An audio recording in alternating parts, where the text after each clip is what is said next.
Ipuina, neskak eta mutilak. Idazlea, June, 3. maila.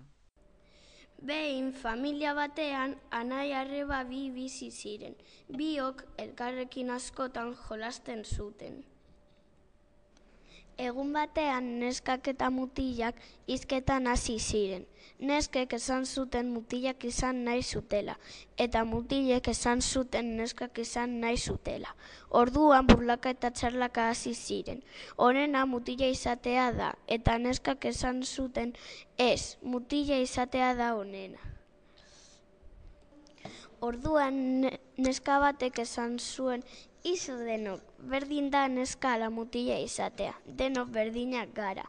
Den entzuterakoan hasi ziren berriro hitz egiten, eta dena konpondu egin zen.